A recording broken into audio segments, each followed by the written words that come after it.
pop off to deal with a plumber. And so we're going to end the session today.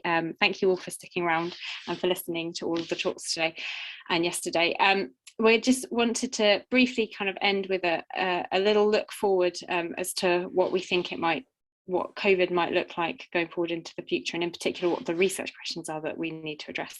And so Matt, do you want to take over? Yeah. So I'll start. It may mean that Cara has to take over because unfortunately I've got a plumber coming at supposedly 5:15, but we know what people are like for timekeeping. So I may be able to get through it all. Can we have the next slide? Yeah.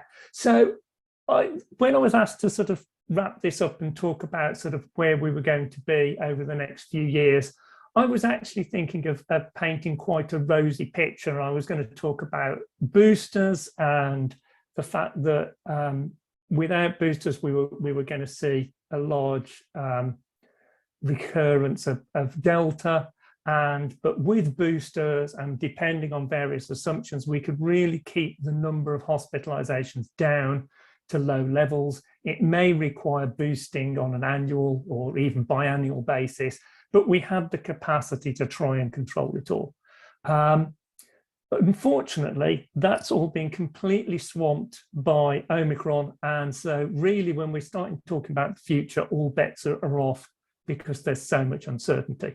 I think so. What I'm going to do is I'm going to skip the next slide, which was basically going to be how well could we do? And I'm going to start talking more about the research problems, which is probably better of a segue into what we're going to talk about later, and the sort of wrapping up final sessions. So I was thinking about where the sort of research bits are that we really need to tick over the next 2, 5, maybe 10 years in preparation for the next pandemic. And I think, probably the thing to start with, and it's great that TJ's just finished us off, is thinking about statistical analysis and inference, because in many ways, we can all create very detailed, very complicated models, but these are only ever good as the parameters that underpin them. So we desperately need lots of cutting edge statistical inference methods that allow us to match the complexity of the model, the complexity of the data together. Quite often we just need good statistical analysis that tries to pick patterns out from noisy data. Here's 2 slides at the side that are from Laura's talk in our research group, who really has been looking at what can you say at a local scale from this incredibly noisy data. And we've seen other examples of this throughout from some of the early career researchers. Quite often there's a lot of seemingly simple problems that still mount a huge challenge. Things like, what's the generation time of a new variant as it comes in? So it's taken us a very, very long time to actually understand what some of the differences are for Delta, for example. I think there's also a need, and Chris Jewell really emphasized this, there's a need for a sort of data to projection pipeline, which integrates the data, the statistics, and the model development. There's also probably a need for some more complicated hybrid methods that try and blend some of the traditional approaches with machine learning and also with sort of emulation that TJ's just spoken about to really take us to that next step in what we can do in terms of inference. Next slide. The other thing that I thought was going to be important as we look into the future is additional sources of data. So most of the pandemic has been about fitting to hospitalization and case data, but we've also benefited from a large number of other different data sources. So for example, sort of COMIX for population behavior, which is run out of the London School, REACT and ONS surveys for infection prevalence, and COSIM for more detailed hospital case data.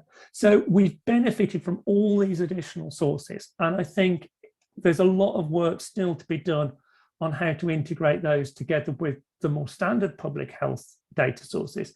But I think in the future, we also want to think about other data streams that are probably more automated. So, can we use social media streams for the populations and their behavior, which should hopefully give us access to not just mean behavior, but also variability. Can we use things like mobile phone apps and wearable devices to look at sort of health estimates for individuals? And finally, can we use things like wastewater sampling to get a better estimate of local population prevalence as a sort of random sampling surrogate? So there's a lot of questions here about how these things can be integrated. Next slide. In terms of the modelling, I thought, probably our biggest thing that we ignore is immunology.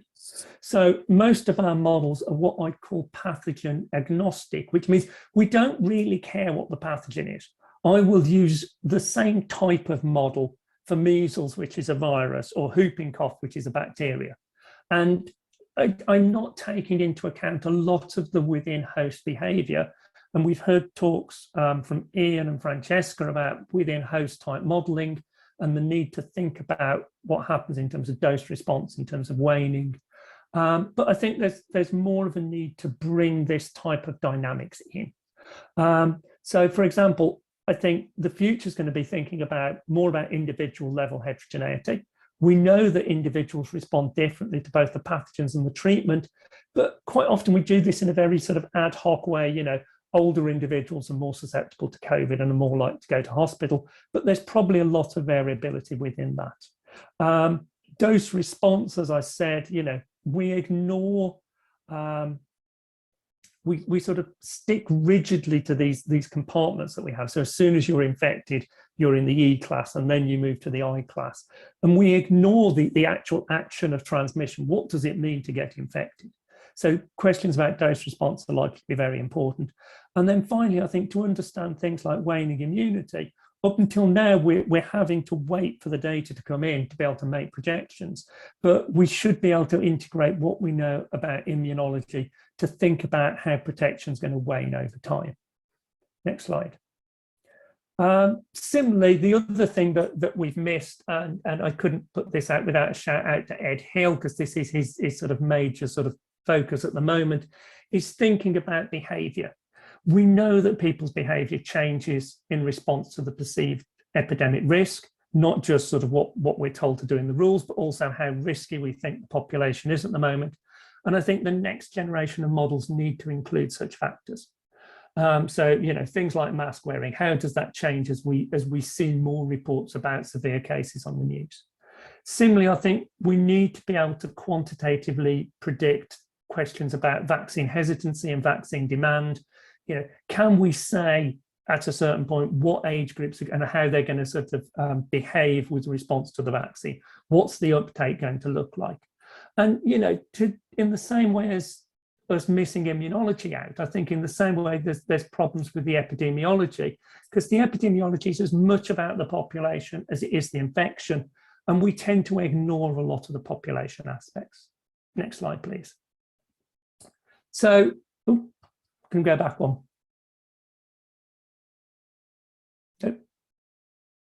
Yeah, brilliant.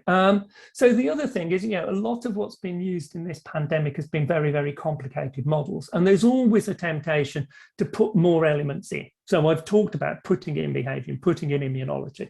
But actually, I also want to do a shout out for the very simple models. So we know that the SIR model works incredibly well, especially when it's powered by good statistics. But I think there's a lot of work that can be done to try and understand how well simple models work. When can we use them to trust them to make policy projections? So some of Ellen's work on the ready reckoners, some of Julia's work thinking about vaccine escape. We know they're not going to be perfect because there's elements that are ignored, but can we sort of quantify how important those elements are? So, and then in a similar way, can we understand how sensitive simulations are to missing information? And then the final thing I thought that we need to be able to do, if we have the next slide, when thinking about sort of the future, my plumber's here. I'm going to leave you with science communication is very important, and hopefully hand over to someone else. Can you take over, Cara? Yeah. Okay, thank you. So that's the last slide. Or do you want me to jump in? Do you want to go, Julia? Yeah, I'm just laughing about Matt's plumber's timing.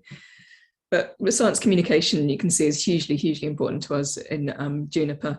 And the relationship between science and scientists and the public and the science and scientists and policy and government has really been very shifting over this time.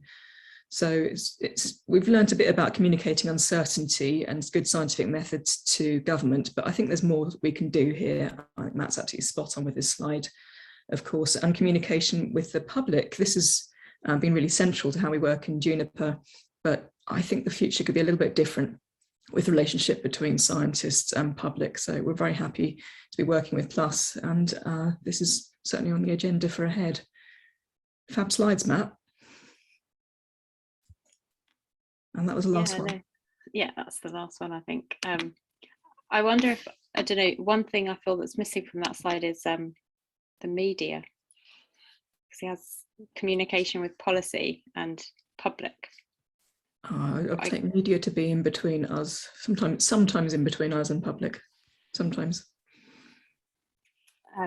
But I think that's like the Science Media Centre, I think, has been a very useful thing, like a way of funneling it. Like, I don't know what one, yeah. I might actually just stop the recording now, so that then if people